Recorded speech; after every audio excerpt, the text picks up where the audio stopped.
Hello friends! Today we are reading The Little Match Girl by Andersen. It was terribly cold. The snow was falling and it was almost dark. Evening came on, the last evening of the year.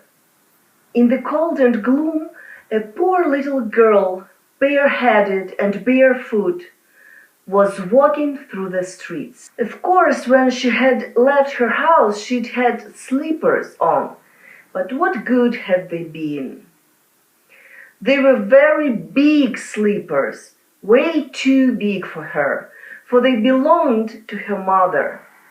The little girl had lost them running across the road, where two carriages had rattled by terribly fast.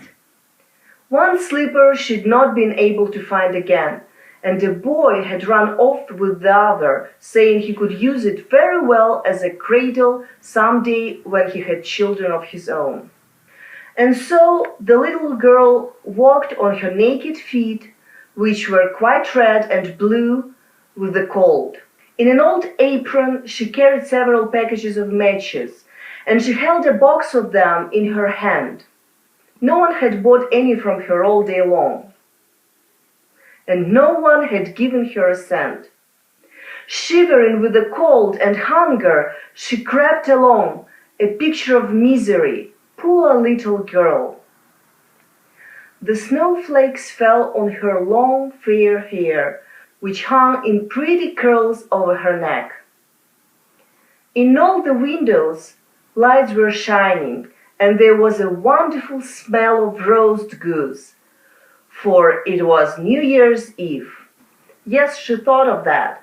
In a corner formed by two houses, one of which projected farther out into the street than the other, she sat down and drew up her little feet under her. She was getting colder and colder, but didn't dare to go home, for she had sold no matches, nor earned a single cent, and her father would surely beat her.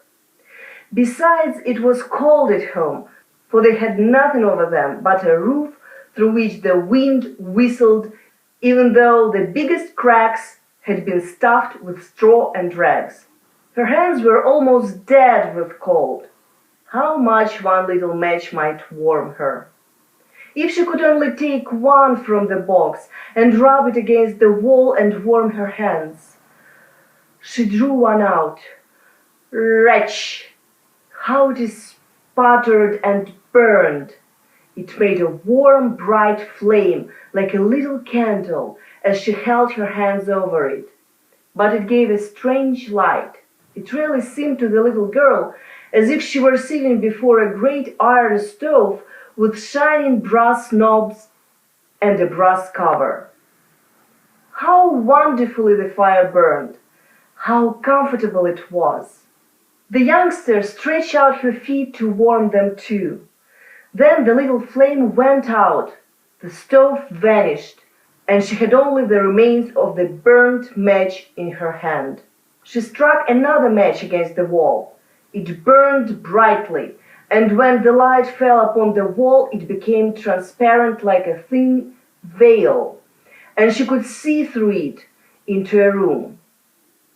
On the table, a snow-white cloth was spread, and on it stood a shining dinner service. The roast goose steamed gloriously, stuffed with apples and prunes.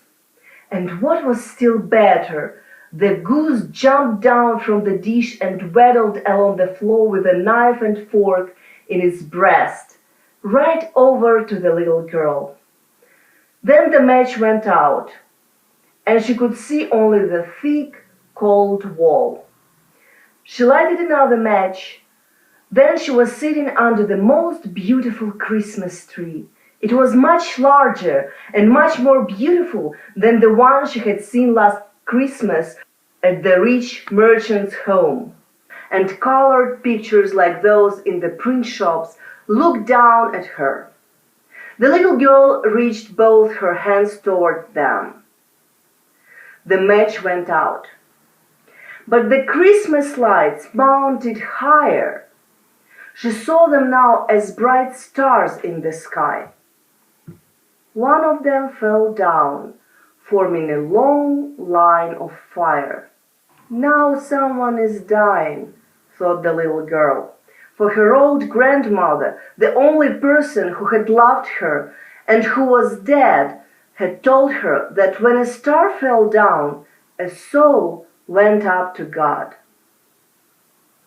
She rubbed another match against the wall.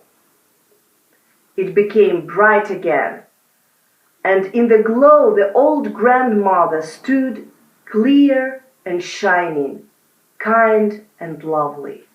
"Grandmother," cried the child, "oh, take me with you.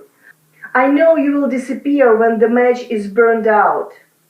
You will vanish like the warm stove, the wonderful roast goose, and the beautiful big Christmas tree." And she quickly struck the whole bundle of matches, for she wished to keep her grandmother with her. And the matches burned with such a glow that it became brighter than daylight. Grandmother had never been so grand and beautiful.